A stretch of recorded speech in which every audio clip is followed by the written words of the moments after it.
especially since I've been here, I've noticed a lot of um, newly disabled people as well as able-bodied people who really don't know how to drive the power chair. And nobody's asked my opinion, but I've decided to do a little tutorial as someone who has used a chair now for almost 20 years, which makes me feel very old. But here we go. Uh, First, a couple of just general pointers. One, you should never grab the joystick from somebody else's wheelchair without asking permission. That's very rude, unless, of course, it's an emergency. Um, Second pointer is that it's always easier to drive a chair if you are sitting in it rather than, walking along beside it like a dog. So if possible, I would always ask permission to sit in the chair if you are driving someone else's chair. Now, I'm just going to go through the basics of the controls. This switch to the left is the on switch. And likewise, you can turn it backwards to turn it off. Now, you'll notice that the Permobil logo screen pops up before the drive screen pops up. You cannot drive the chair while the logo screen is up, so you don't even touch the joystick until you see this screen. Now, I'm driving a Permobil F3, and all chairs obviously are drive differently and have slightly different interfaces, but the basics are pretty much all the same. Now, normally, I would have this in indoor mode. There are multiple gears or speeds for a wheelchair. Indoor mode, I would use obviously indoors in crowded spaces and spaces where there's a lot of furniture, or tight spaces where you might run into things. I would also recommend that if you're not comfortable driving a chair or you're new to it, I would recommend sticking to indoor mode until you are really comfortable driving a chair. And as you saw, there is mode 2. Permobil calls this normal mode. I would call it outdoor mode.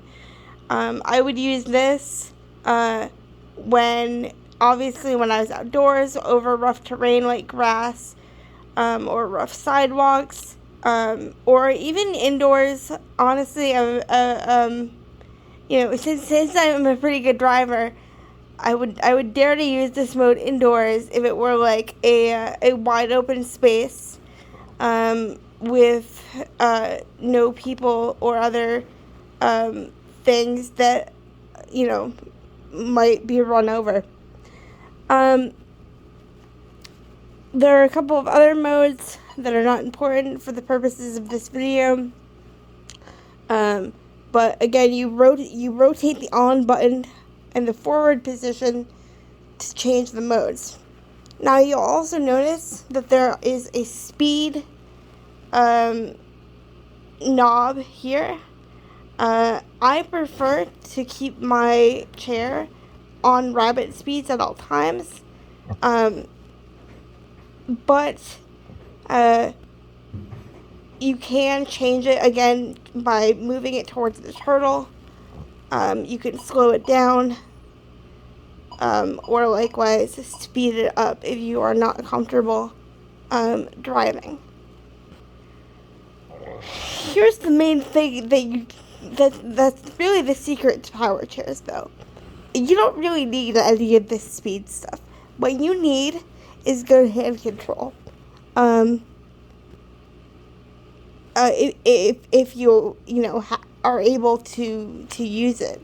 So essentially, the joystick is how you control the speed and the direction of the chair. the harder you push on the joystick, the faster the chair will go. I never, unless I'm, running late for class, would never push the joystick like this. The way you drive a chair most of the time is with very small, minimal movements to your hand. For example, just like this is enough to move the chair forward. It's extremely sensitive, so all you need to do is just move it very slightly, and you will move forward. So let me give you an example. I have a container on my lap that's empty, and I'm going to go to the trash can over here and throw it away. Again, to turn very small movements with your hand.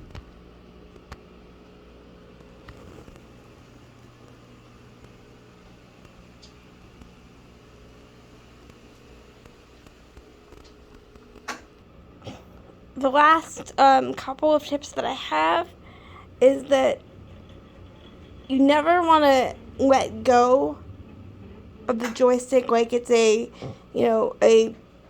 burning stove that you accidentally touched. You always that'll make your experience very jerky. To have a smooth ride, you just gently let go of the joystick when you're done, like so.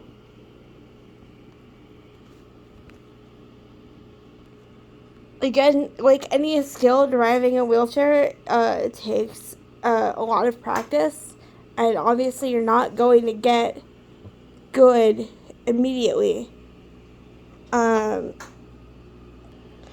So there you have my very basic tutorial on how to drive a power chair. If for some reason people watch this video and like it, I can make more, going more in depth about how power chairs work, the different types, the different seat functions, for example. But that's all for now. Bye.